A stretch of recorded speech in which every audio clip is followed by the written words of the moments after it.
Merhaba arkadaşlar, PES Sevenler Birliği kanalına hoş geldiniz. Sadece 24 saatte çok güçlü bir kadro ortaya çıkarmaya çalışacağız arkadaşlar. Sıfırdan hesap oluşturuyoruz. 0 TL ile maksimum 24 saat içerisinde bir gün dolmadan harika bir kadroda ortaya çıkarabiliriz. Şundan dolayı Japon hesabı açtığımızda biraz daha fazla hediye veriliyor. Ayrıca karnaval kampanyası içerisindeyiz. Birçok Brezilyalı futbolcu hediye edilmekte. 98 Marquinhos var, Neymar var veyahut da 96'lık Brezilyalılar. Onun dışında Player of the Week paketinde de yine kötü demeyeceğimiz orta halli iyi futbolcular bulunuyor.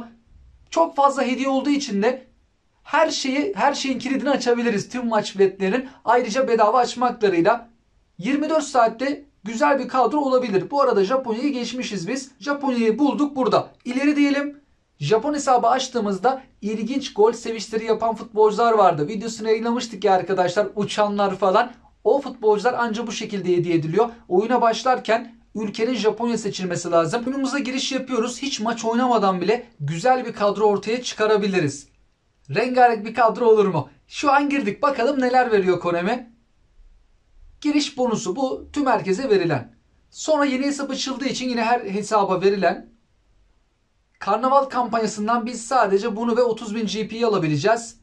Japonlara verilen ücretsiz açma hakkı 21 diyor hediye kutusu. Hediye kutusu şu an dolu arkadaşlar. Şimdi Brezilya paketinden açma hakkı bir tane buradan. Karnaval kampanyası Neymar. Şuradan 3 tane epik futbolcu hediyesi ama bir tanesi 96'ya çıkıyor. O bizim işimize yarayabilir. AFC'lerde Japonya ve Güney Kore paketi güzeldi. Oralardan hatta paramızla da açılım yapabiliriz. Bu değişik gol sevinçleri yapan futbolcular Lili, Moriyama etkinlikten de veriyor. Ve 5 yıldızı açma hakkı. Şu an Japonya seçildiği takdirde bir hesap açıldığında bunlar veriliyor. Japonya olmasa o Japon futbolcular verilmez. Ama Japonya seçmemin en önemli etkenlerinden birisi de şu arkadaşlar. Japonlara bir de burada görevler var. Buradan da e-futbol parası falan alabiliyorduk. Çok fazla antrenör var. %, e-futbol parası var. Hem e-futbol parası hem de çok fazla antrenör. Bundan dolayı aslında Japon açmak istedim. Burada karnaval kampanyasından dolayı da 50 futbol parası mı vardı sadece? Evet, 50 futbol parası. Burada daha az. Japon tarafında daha fazla hediyeler var. Şu bedava 4 yıldızlık açma haklarını da alalım. Hiç maç oynamadan yeni açılan bir hesabın kadrosu nasıl oluyor? Hemen ona bakalım. Nereden başlayalım? Şu normal kartları bir aradan çıkaralım arkadaşlar. Hesap kendini bazen en başta gösteriyor. Güzel top açılımlarıyla başlarsak belki de öyle devam edebilir. Ama taktik olsun, önce 5 yıldızıyla başlamayalım. 4 yıldızıyla başlayıp sonra 5 yıldızdan açalım. 4 yıldızlı forvet futbolcusu gelecek. Açık olur, santrafor olur. Kramaric 98'lik GF futbolcusu. Şimdi 5 yıldızından açalım ki Mbappe, Erling Haaland gibi isimlerden birisi gelirse muhteşem olur. Hem cebimizden GP çıkmaz hem de ilk 11'de kullanırız. Kolektif gücümüzü arttırır. Gelen isim Vlahovic oldu. Hep Mbappe, Haaland isteriz. Nadirdir geldikleri. Johnson geldi. Gizli forvet. Bu futbolcumuzun seviyesi düşükmüş. Az önceki GF daha iyiydi. Orta sahaya gelen isim 77'lik ofansif orta saha Samadžić. Orta sahaya gelen futbolcu göbek futbolcusu Brais Mendes. Bu sezonu bayağı iyi geçiriyor. Savunmaya bir isim geliyor ki Tomiyasu. Çok güzel savunmacı geldi. 4 yıldızlı ama çok işimize yarayacak. Sağ bek, stoper oynatabileceğimiz bir oyuncu. Bu futbolcular ilk başta etkinliklerde işimize çok yarayacak. Stoper geliyor. Lenormand. 3 yıldızlı kalecimizde kim olacak? Stanek 75'lik. Şimdi geldik en önemli yere arkadaşlar. Renkli futbolcuların olduğu, yüksek seviyeli isimlerin olduğu yerdeyiz. Epiklerden açamayacağız ama burada çok fazla ücretsiz açma hakkı var. Tek tek gidelim. Japonya'da hepsi 5 yıldızlı. Garanti 5 yıldızlı gelecek. Mitoma gelirse 98. Kubo gelirse 97. O ikisinden birisini çıkarmalıyız. Kubo geldi, bence güzel. İyi başladık. Ya Mitoma ya da Kubo gelmeliydi. Güzel oldu. Kubo'nun gelmesi. Kesinlikle fulleriz. Kadromuzda tutarız. Tayland tarafında 5 yıldızlı yok galiba. Kapakta 4 yıldızlılar vardı. Sol bek geldi. İlk başta işimize yarayacak. Etkinliklerde kullanabileceğimiz bir oyuncu. Kore paketi bizler için önemli. 99'luk Son var. 98 Kim Min-jae. Keşke Son'u çıkartsak. Olmadı Kim Min-jae. Hadi be Konami, ver şu hesaba. Verdi. 99 seviyeli Son'u çıkardık. Hesap güzel başladı arkadaşlar. Şansı var. Player of the Week'te Foden, Kvaratskhelia, Lewandowski gibi isimler de var. Onları da çıkarırsak kolektif gücümüz bir günde bayağı bir artar. Endonezya'da 5 yıldızlı yok galiba. Evet, 4 yıldızlılar var. Savunmaya birileri gelsin. Biz hücumu bir şekilde hallederiz. Sağ bek mesela olur. Olsun, stoper geldi. Belki sağ bekte de oynuyordur. Sağ bekte aslında Tomiyasu'muz var. İlk başta biz Tomiyasu'yu kullanırız. Sağ bek gelmeyebilir artık bize. Malezya'dan 3 yıldızlı santrafor. 5 yıldızlı var. Belki çıkarırız. En kötü sattığımızda iyi antrenör verir. GP verir. Yok, 4 yıldızlı çıkardık. Defansif orta saha. Şöyle yüksek seviyeli bir kalecimiz yok. Sağ bek geldi. Az önce diğer taraftan istemiştik. Bu taraftan sağ bek geldi. 4 yıldızlı göbek futbolcusu.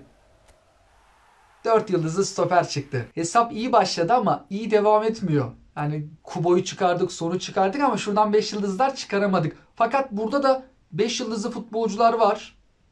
Gelirse güzel olur. Buradan 5 yıldızı belki çıkarabiliriz. Çıkardık. Stopere çıkardık. En düşük 95 olacak 5 yıldızlı olduğu için. Duruma göre belki yedeklerde tutarsak fulleriz. Aksi halde fullemeyiz. Adaylı sözleşmelerimiz falan da olacak. Bedava açma haklarımız bitmedi. Brezilya tarafında 2 tane açma hakkımız bulunuyor arkadaşlar.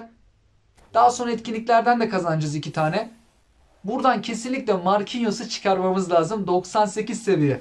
Marquinhos gelirse 99 Son, 97 Kubo. Pedro geldi. Kadro gücümüz bayağı bir artacak ama ya Marquinhos'u çıkarırız herhalde. Bu 5 tane isim var. 4'ünü çıkaracağız. Marquinhos en sona kalmaz umarım. Hadi be Konemi, ver şimdi en baştan. Rahatlat bizi. Sol beke Renan Lodi geldi. Marquinhos'u çıkaramazsak kötü olur. İçerideki en yüksek seviyeli isim de. Şu an bedava açmaklarımız kalmadı arkadaşlar. Hepsini kullandık. Ne kadar da paket var. Çevir çevir bitmiyor. Şu an hiç maç oynamadan kadromuzun haline bakacak olursak bir de Milan tarafından da ücretsiz açma hakları verilecek 5 tane normal kart. Onları belki kullanmasak bile silip antrenöre çevirebiliriz. Kadromuzun ilk haline bir bakalım. 4-1-2-3 yapalım. Otomatik seç istatistiğe göre. Hiç maç oynamadan kadromuz bu şekilde oldu da bizim daha yüksek kalecimiz yokmuş mu? Bir tane bile kaleci çıkaramadık galiba. 3 yıldızlı gelen kaleci. Şimdi baktığımız zaman mesela stopere şu renkli kartı da çeksek düşük seviyeliymiş. Bence hiç çekmeyelim. Ofansif orta sahaya belki bir isim yerleştirebilir miyiz diye baktım. Şöyle yapabiliriz. Neymar'ı yerleştiririz. Son sol açıkta olur. Daha yüksek, daha güzel görünür. Santraforumuz var kenarda. Kadro dışında da renkli kart futbolcumuz varmış. Onu da şöyle en düşük seviyeli biriyle değiştirelim. Hiç maç oynamadan kadromuz bu şekilde. Kaleci sırıtıyor. Diğer pozisyonlar ilk başta işimize yarayacak. Etkinliklerde kullanacağız bu kadroyu arkadaşlar. 50 şere futbol parası, diğer hediyeleri toplayacağımız zaman işimize yarayacak futbolcular bulunuyor. 24 saatte olmadan bu kadroyu bambaşka bir hale getirebiliriz. Güzel başladık. Güzel bazı futbolcularımız var. Bunların üzerine Player of the Week'ten de yüksek seviyeler gelirse bir günde çok güzel bir kadro ortaya çıkabilir. Burada saati göstereyim arkadaşlar. Şimdi tarihimiz 8 Şubat Perşembe. 7'yi çeyrek geçiyor. 7 olmadan tamamlarız diye düşünüyorum. Arkadaşlar yaklaşık 23 saat oldu ve tamamlamak istediklerimi tamamladım. Hediyelerimizi şimdi toplayacağız ve hesap güçlendirmeye başlayacağız. Saatimizi de göstereyim. Şu an Cuma akşamındayız. 5:57. 23 saate çok yakın bir zaman. Daha da erken aslında bitirebilirdik ama biraz esnek davrandım son saatlerde. Fakat neler topladık. Hepsini alalım istiyorum. Menajeri bile şuradan almadım. 70'lik menajer falan var. Dedim ki almayayım. En son hepsini toplayalım. Şimdi kaç GP'miz olacak? 1 milyonu geçeriz herhalde. Futbol parasını hesaplamadım. Ama 500'ü geçmemiz lazım rahat bir şekilde. Bedava açma hakkımız var. Belki güzel futbolcu çıkarabiliriz. Geldik buraya. Burası önemli. Çünkü 100-200'e futbol paramız var. Biraz GP, DP ki buradan az sonra oyuncuları falan güçlendirdiğimizde ya da aldığımızda da hediyeler verebilir. Menajerinizi değiştirin diyor. Bir tane kaldı. 3. gün girdiğimiz zaman da 100.000 GP verecek. Şimdi en önemli tarafa geldik. Burada da futbol paraları var. Antrenörler var. Şurada bir tane 10.000 DP kaldı ama çok fazla antrenörümüz olabilir. Burada da çok fazla antrenör var. 10.000 çarpı 2 hem de kaç tane? Yani bu antrenörlerin bize yetmesi lazım. Ayrıca en aşağıda 100 futbol parası. Bu Japonlara verilen hediyeleri topladık. Fakat GP'miz şu an az. Hediye kutusunda umarım çok fazla vardır. 59 diyor. Bakalım burada ne kadar var? 425 bine kadar çıktı. Şimdi geldik hediye kutusuna. 69 diyor. Sözleşmede bir tane açma hakkımız var. Şimdi burada çok fazla GP var. Etkinliklerden GP'ler kazandık. Antrenörler, ücretsiz paket açma hakları. Mesela burada 80.000 GP, 100.000 GP, AFC'den aldığımız 60.000. Umarım 1 milyonu buluruz.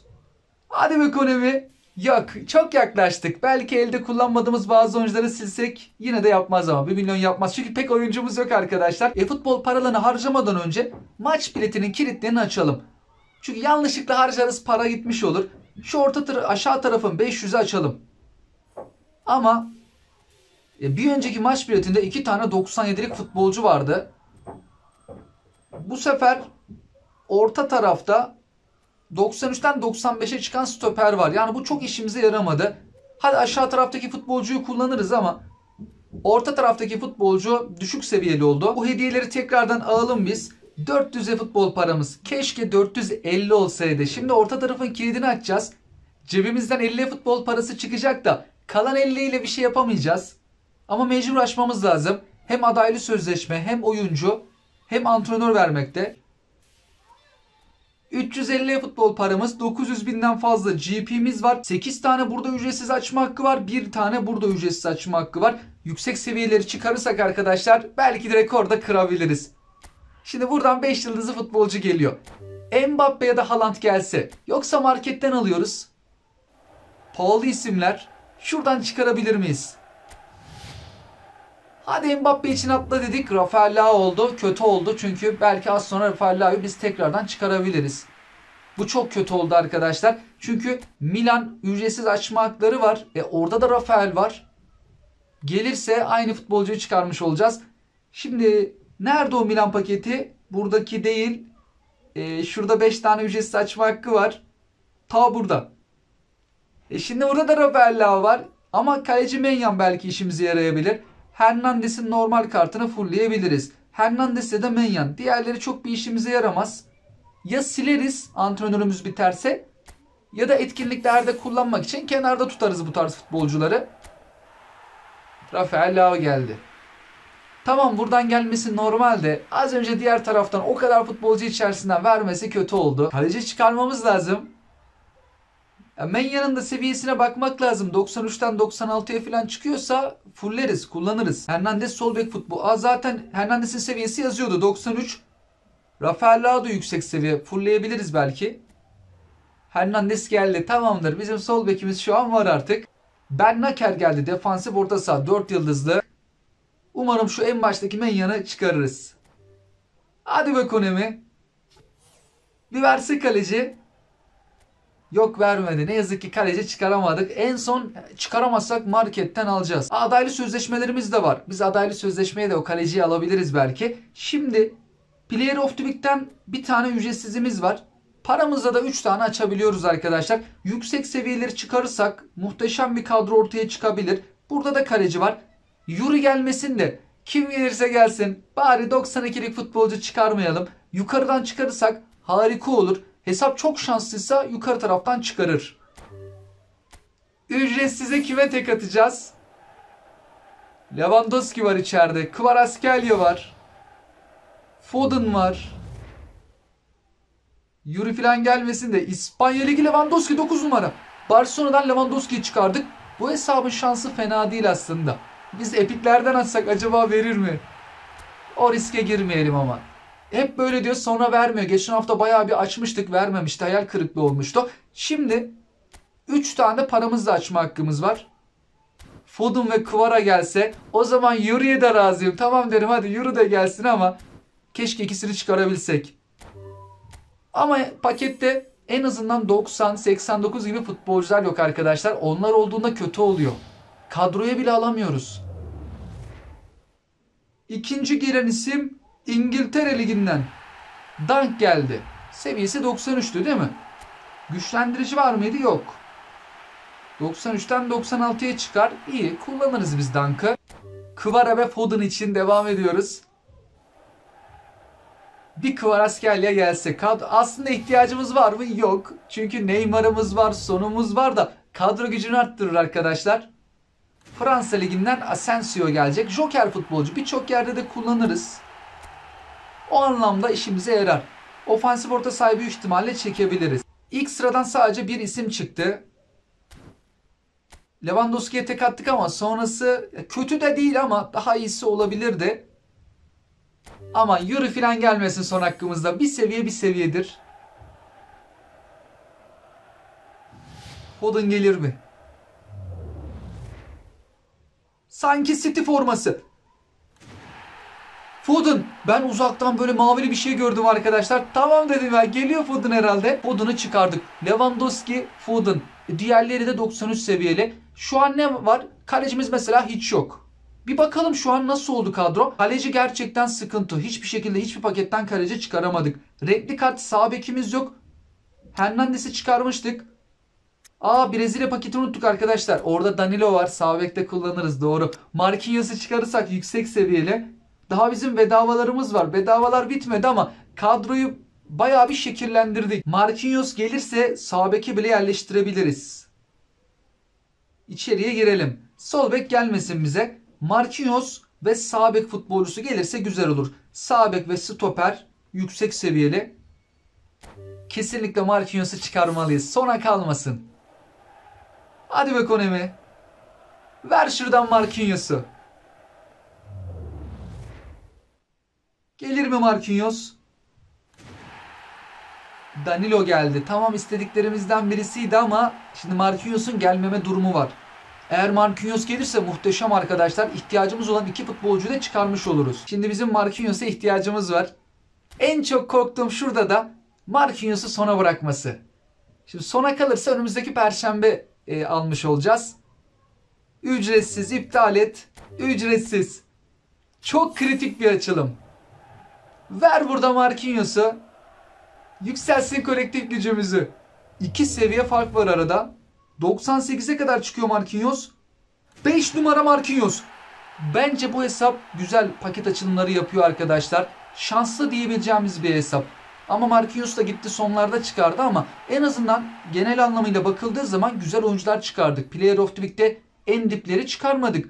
Buradan da istediklerimizi heyecan oluştursa da yine de verdi. Marquinhos'u bir şekilde verdi. Şimdi buradan biz yüksek seviyeli isimleri bir alalım. Kamavinga'yı alalım. Darwin Nunez'i alalım. Sonra kadroya bakıp ihtiyacımıza göre alışveriş yapalım. Kamavinga'yı da alalım. Kadro gücümüzü arttırması için iki futbolcuyu da aldık. İkisi de 98 seviyeye kadar çıkıyor. Bir kaleci hariç diğerlerinin hepsi renkli kart arkadaşlar. Ondan sonra kadromuzu güçlendirmeye çalışacağız. Olabildiğince yüksek seviyeli isimlerle kadromuza takviyeler yapalım. Renkli kart kalecimiz yok. Kaleciyi de alalım. Kadro tamamen rengarenk olacak. Kaldı bir tane 5 yıldızlı adaylı sözleşmemiz. Şimdi buradaki stoper futbolcusu yüksek seviyeli değildi. Yani stoperi alsak mı? Aslında almaya da biliriz. Diğer tarafta fullenmiş bir oyuncu vardı. Burada. Nerede? Şu tarafta. 96'ya kadar da çıkıyordu. Bir tanesi bakarız ama şu 2.92'likten bir tanesi 4 seviye alıyordu ama yani 96'ya kadar çıkıyor. Şimdilik dursun arkadaşlar. Mağazaya gidelim. Bir tane futbolcu alalım. Futbol puanları Goretzka. Burada Goretzka yüksek seviyeli. Yüksek dediğimde 93'ten 96'ya kadar çıkıyor. Diğerlerine göre biraz daha bir seviyede olsa yüksek seviyeli. Takas et diyelim. Change diyelim. Goretzka'yı kadromuza katalım. Goretzka da eklendi. Görevlerden yine alacağımız varmış ama az sonra oyuncuları güçlendirince yine bize az da olsa bir şeyler verecek. Biraz daha belki 40-50 bin GP toplayabiliriz. Şuradan Goretzka'yı da kadromuza katalım. Menajere çok fazla para harcamayalım. O yüzden en uygun alabileceğimiz menajer. Helson 85 uzun top değerine sahip. Şu Döşamp'ı da arttırmadılar. Keşke Döşamp'ı birazcık arttırsalardı. Fernando Santos, Milesi. Ben kimi alacağım? Helson'u alacağım. En azından uzun topu 85. Oyuncularımızı en yüksek seviyeye çıkarır. Şimdi buradan en pahalı futbolcuları alsak. Aslında paramızda belki 3 tane şöyle güzel futbolcu da alabiliriz ama 2 tane alıp çok yüksek seviyeli mi alsak? Şimdi Mbappe'yi alırsak 450 bin verdiğimizde 300 bin falan kalıyor. Bellingham için 390 bin lazım. Elimizdeki oyuncuları falan satsak biz Bellingham'ı alır mıyız? Bir kere bunu yapmak için bayağı bir uğraştık. Bellingham da şimdi yüksek seviyeli. Ya da şöyle yapacağız. Bir tane Bellingham alacağız arkadaşlar. Yanına da İşte Saka falan yapabiliriz. Yani o da olabilir. Mbappe'siz bir kadro olur ama. Mbappe'siz de kadro pek oluşturmayı sevmiyorum. Şöyle bir bakalım. Kullanmayacağımız bazı oyuncuları elimizden çıkarırız arkadaşlar. Oyuncuları bir yavaştan güçlendirmeye başlayalım. Hem bize biraz GP falan da verir Konami. Kullanmayacağımız bazı oyuncuları da siler. Mesela Rafael Leao falan var. Birazcık onları da siler, antrenör kazanırız. Şu an antrenör sayımız da bu kadar arkadaşlar. 62 tane 10.000 DP var. 64 tane 4000 DP. Umarım yeter antrenörlerim. Düşük seviyeli bazı isimleri elimizden çıkaralım arkadaşlar. Çok da fazla futbolcu yok ama Vlahovic'i de seçtik. Silelim gitsin. Brais Mendes. Şimdilik Tomiyasu'ya ihtiyacımız kalmadı. Biz sağ bekte oynatacağımız birçok futbolcuya sahibiz. Şu renkli kartları silelim mi? Şimdilik silmeyelim. Burada normal etkinlikte kullanmak için aldığım isimler vardı. Mecbur sileceğiz. 100 de olsa antrenör puanı veriyor. Rafael Leao'yu silelim. Ciro hiçbir işimize yaramayacak. Ciro'yu da silelim. Thiaw'ı da silelim. Bennekar'ı da silelim. Bu kadar. Çok da fazla futbolcumuz yokmuş ama 58.000 GP verdi. Gerekirse o bazı renklileri de silebiliriz. AFC'de kullandıklarımızı. Şu düşük seviyeli renkli kartları da silelim. Sona dokunmayalım ama 75'lik var burada. 77'lik sol bek var. Yeterlidir. Serbest bırak diyelim. Çok az GP verdi. Çok da bir şey vermedi. Eksik adaylı sözleşmesinde arkadaşlar bir 92'lik 96'ya çıkıyordu. O futbolcuya bakalım. Bu değil. Bu 95'e kadar çıkıyor. eFootball uygulaması bir tanesi 96 demişti. O zaman bu. O zaman biz bu futbolcuyu alalım. 96'ya kadar da çıkıyor. 92'den 96 yapıyor. Hem de antrenör harcamamış olacağız arkadaşlar. En azından bir tane 5 yıldızımız kaldı ya. Bu futbolcu da değerlendirelim. İçeri girdik. Ben neye tıkladım bilmiyorum ama bir anda Goretzka geldi karşıma. Niye bunu yaptı? Atla diyelim. Goreska'yı verdi bana. Ben zaten Goreska'yı az önce almıştım. Niye böyle bir şey yaptı ki? Tekrar 2 tane mi Goreska'mız oldu? Şimdi kadro bu. Zaten bende Goreska var. Ben Goreska'yı fulllemiştim. Dedim oyun bir hata, bir bug'a mı girdi? Yok. Tuhaf bir şey yaptı. Yine bana Goreska'yı gösterdi. 96'ya çıktığı için hem de görmüş, denemiş oluruz arkadaşlar. Doğrulamış oluruz. eFootball uygulamasında zaman zaman hataları olabiliyor. Doğru bilgi mi bizlerle paylaştı yoksa yanıltıcı bilgi mi görmüş olacağız. Ne olur 5 yıldızımız gitmiş olur. Ama en kötü 95 olacak. Az öncekiyle aynı seviye olacak aslında. Kazanırsak 96 olursa bir seviye kârda oluruz. Şimdi 4 yıldızlı futbolcular da alabiliriz ama almayalım. Çünkü kullanmaya da biliriz. Duruma göre bakarız arkadaşlar. Standart oyuncu listesi dedik. 828.000 GP'miz var. Şimdi Mbappe'yi alırsak 450.000 GP veririz. Bize de 400.000 GP kalmıyor. O zaman Erling Haaland'ı mı alsak? Erling Haaland, Bellingham yapmış oluruz. Yeter mi paramız? Yeter. Bu seferlik böyle mi yapsak? Erling Haaland, Bellingham. Yok öyle yapmayalım. Biz yine Mbappe'yi alalım. Mbappe'siz kadroyu ben kuramıyorum. Aldım gitti. Yani parayı bitirmek pahasına biz bir keresinde 1 milyonu bunu Mbappe'ye basmıştık. Orada da hata yaptık galiba. Tüm her şeyi tek futbolcuya basmıştık. 378.000 kesin görevlerden bir şeyler verir bize. 1-2 tane de futbolcu satarız. Futbolcu da kalmadı elimizde sile sile ama adaylı sözleşmelerle oyuncu alıp onları satabiliriz. 4000 GP'ye ihtiyacımız var. Bir tane 4 yıldızlı futbolcu alayım ben. Hatta elimizdeymişken 1-2 tane alalım bari. 91'liği silmeyelim. Yine de seviyesi güzel. Bir tane 90'lık vardı orada. 90'lığı alalım. Şu sağ kanatı silelim. Kaç GP verecek bize? 4 yıldızlı futbolcu. Serbest bırak 8000 GP. İşimize yarar. Tamamdır. Biz artık Bellingham'ı da alabiliriz. İşimize çok yarayacak. 2 tane üst düzey futbolcu. Kadromuzda bir futbolcu kaldı arkadaşlar. Fullenmemiş. O da bu stoper futbolcumuz. Maç biletinden aldığımız isim. Seviyesi 95'e kadar çıkıyordu. Şimdi diğer futbolcuları fullledik. Bakıldığı zaman kadro dışında da bu isimler var. Mesela burada bir stoperimiz var. 5 yıldızlı. O da 95'e kadar çıkacak. Şimdi bizde antrenör az kaldı. Ne yazık ki antrenörlere öyle bir harcamışız ki şu an bu futbolcuya yetmiyor. Yine bir şeyler silmemiz lazım. Şimdi mesela kaçta kaldı? 20'de 17. Çok az kaldı. Ya futbolcu alacağız, sileceğiz. Kaydetme diyelim. O kenardaki futbolcuyu fullleyebiliyor muyuz? Bunda en azından 10 tane var. Ama 30.000 de yetmez bence. Çok az. Oo, bunda bayağı bir eksik kaldı. Adaylı sözleşmelerimizde biraz futbolcu alalım, silelim. En iyisi öyle yapalım. Antrenör ne kadar verecek? Verecek mi? Bunlar antrenör harcanmadığı için fullenmiş bir şekilde geliyor. 4.000 veriyormuş. Klasik 4 yıldızlı futbolcu olduğu için. 3 tane futbolcu aldık. Yeter mi acaba? 21.000 GP falan veriyor ama belki antrenörümüz kurtarabilir arkadaşlar. Kimi fullleyecektik? Biz maç biletinden aldığımız futbolcuyu. Maç biletinden aldığımız futbolcu burada. Umarım yeter. 20'de 15. Yetmeyebilir. 20'de 17. 20'de 18 yok, kurtarmayacak. 20'de 19 çok az kaldı. Birkaç tane daha futbolcu silmemiz gerekecek. Kaydetme diyelim. Görevlerden 5000 GP veriyor. Bir umutla girdim, dedim acaba antrenör verir mi? O yüzden birkaç tane daha biz adaylı sözleşmeden oyuncu alalım. Artık bu futbolcuları sildiğimizde yeter.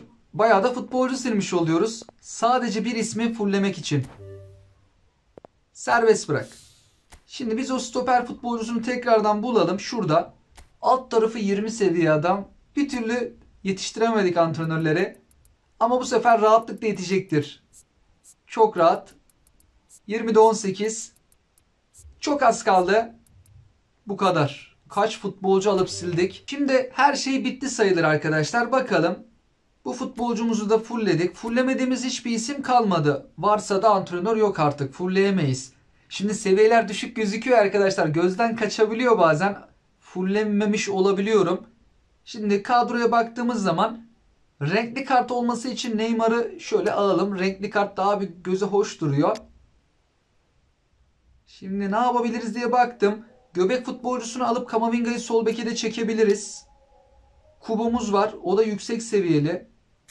Sağ açığa yerleştirebiliriz. Darwin Núñez var. O da yüksek seviyeli. Sizce arkadaşlar menajeri değiştirdiğimizde kolektif gücümüz kaça kadar çıkacak? Şöyle baktığımız zaman kadro bu şekilde. 98'lik isimlerimiz var. 97'likler var. 96'lık çok fazla futbolcu. 2697'deyiz şu an. Menajerimizi yükselteceğiz. Bu kadro şu an oyuncularda fullenmiş haliyle en yüksek kaç kolektif güce çıkabilir? Bir tahminde bulunalım. Ben 3010'u geçeriz diyorum. 3020'ye çıkar mıyız? Çıkarız. 3020'yi kaç sayı geçeriz? 23-24 bandında takılır mıyız? 3024 mü desem, 23 mü desem, 3027 çok mu yüksek olur acaba? 3027. Kadroya da baktık. 96'lıkla Lewandowski son filan da var. 3030. Çok çıkardım arkadaşlar. Ben 3030 dedim. Şimdi baktıkça Foden'ı filan da gördüm. Dedim ki bu kadro çıkar da. Ben 3030 diyorum. Siz de tahminde bulunduysanız şimdi menajerimizi değiştirelim. Öncelikle takım oyun tarzı uzun top yapalım. Menajeri değiştir. Helson. 3030 dedik. Bakalım. Oraya kadar çıkıyor mu? Anam 3012'de kaldı bu. Biri mi düşürdü? Kim düşürdü bu? Vay canına ya. Ben dedim bu çok çıkar. 3030 da çok yukarıdan söylemişiz. Bir haftalık hesap fullemelerle karıştırdık biz arkadaşlar. Bir haftada yine 3030'lara falan çıkarabiliyorduk. Ha, bir günde yine de güzel bir kadro oldu mu? Oldu. Bir gün için güzel de. Ben bir an oyunculara bakınca dedim ki bu kadro bayağı bir gider. Çok gitmedi. Ha, en yüksekleri kadro mesela ilk 11 alalım. Şöyle yapalım. Şu en yüksekler kadroda bulunsa. Mbappe'yi sağ açığa alabiliriz. 98'lik Bellingham var. Doğrudan Bellingham'ı kadroya alalım. Göbek yapalım. En yüksekleri kadroya yerleştiriyoruz. Var mı başka? Yok, kalmadı. Şu stoperimiz 96. Onun yerine bir 97'liğimiz yok. Darwin Núñez var 98. Bu kadar. Danilo 96. Oraya herhangi bir şey yapamayacağız. Kalecimiz 95'miş. Ben bu kaleciyi 96'ya çıkar zannediyordum. Sanki FUP uygulaması öyle diyordu. 24 saatte yapılabilecek hesaplar için en güzel hesaplardan birisi oldu arkadaşlar. Neden mi? 99 son var. Yani biz bunu bir haftalıklara falan da çıkaramıyoruz. Lewandowski, Neymar hediyesi, Foden var, Mbappe, Bellingham, Camavinga, işte Marquinhos. Çok yüksek seviyeli isimler. Kenarda da birkaç tane önemli yine de futbolcumuz var. 97, 97, 98 seviyeli. Yani rahatlıkla maç oynayabileceğimiz bir kadro hemen bir günde oldu. Şimdi biz bu kadroyu bir de ligimde deneyelim arkadaşlar. Ligin bölümüne girelim. 15.900 puanımız var. En yüksek seviyeli 6.900 Kevin De Bruyne alabiliriz. 94'lük isimler var. 95 yok mu? Musiala var mesela. 900'e alalım. Kadro gücümüzü arttırır Musiala. Normal kart. Aslında biz normal kart olarak Musiala'yı da alabilirdik. Ama buradan da almış olduk. Şimdi 94'lük mesela futbolculara baktığımızda 4700. 6900'lüğü alalım. Kevin De Bruyne yakışır. Marketten alamadık. En azından buradan aldık. Şimdi 4700'lüğü alsak Asensio'yu almayalım. Gakpo'yu mu alalım? McAllister'ı mı alalım? Gakpo'yu alalım. Kevin De Bruyne'yi kimle değiştirelim? 95'lik ismimizle değiştirelim. Şuraya da bir tane stoper çekelim. 96'lı. Kevin De Bruyne'de göbek yapalım. 101 seviyeye kadar çıkıyor. Sol açığımız var. Var mı düşük seviyeli diye baktım da 96'lıklarımız varmış. O zaman 96'lıklarla değiştirelim. Bir tane 96'lıkla da yine değiştirelim. 3024'e kadar ulaştı. Buradaki transferlerimizde. Şimdi bir de üye alalım arkadaşlar. Hızlanma var mı? Şut gücü 99 var. Ben de şut gücünü gördüm ve alasım geliyor. Top sürme 99. İkili mücadele 99. Şimdi şut gücü hücum futbolcularını etkiler. Hücum futbolcularımızın top sürme değeri iyi. Onların seviyesini pek arttırmaz. İkili mücadeleyi daha önce alıp denedik mi hatırlayamıyorum. Savunma futbolcularımızın yüksektir. Ama hücum futbolcularını yükseltsek de seviye anlamında yükseltir mi? Ben şut gücünü çok seven birisiyim arkadaşlar. Şut gücünü deneyelim. Hücum futbolcularında muhakkak bir seviye belki iki seviye artış gösterecekler olabilir. Şöyle kadromuza yine bir bakalım. Neymar, Bellingham, Son, Mbappe bakalım ne kadar seviye alacak. Onayla dedik. Şut gücü 3061'e kadar çıkardı. Kevin De Bruyne bir seviye aldı. Mbappe 101 seviyeye kadar çıktı. Mbappe bayağı bir arttı. Son, Rafael Leao birer seviye aldı. Kalecimiz 2 seviye mi aldı? 95'ti o. O bile arada 2 seviye almış. Marquinhos 99 o bir seviye. Camavinga 99 o da bir seviye. Kenarda 98'liklere çıkan var. Foden 99'a ulaşmış. Lewandowski, Darwin Núñez de 99. Diğer santraforumuz da 98'e çıkmış. Kubo hiç etkilenmemiş. 97 idi. Yine 97. Neredeyse her futbolcu birer seviye en kötü aldı gibi. Hani Danilo anlamış mesela sağ bekte de. Çoğu futbolcumuz şut gücüyle 1-2 seviye artış gösterdi. Bir günde hesap fullemelere baktığımızda en son ne yapmıştık hatırlayamadım ama bu sefer hediyelerimiz yüksek güzeldi arkadaşlar. En son yaptıklarımızdan daha güzel bir kadro ortaya çıkmıştır. Bu süreçte bir haftada hesap fulleme yapsak güzel paket açılımları olursa 3030'lara kadar falan belki çıkabiliriz. Bir de 100 Neymar'ı falan alıyoruz penaltılardan. Az da olsa o da kadro gücümüzü arttırıyor. Daha fazla paket açılımları gerçekleştirebiliyoruz. Eğer şanslıysak daha da güzel kadrolar ortaya çıkarabiliriz. İnşallah sizler de en çok istediğiniz futbolcuları çıkarırsınız arkadaşlar. Bir günde oluşturduğumuz hesabımızla alakalı da yorumlarınızı, görüşlerinizi hatta önerilerinizi şunu da yapabilirdin gibi önerilerinizi bizlerle paylaşabilirsiniz. Hoşçakalın.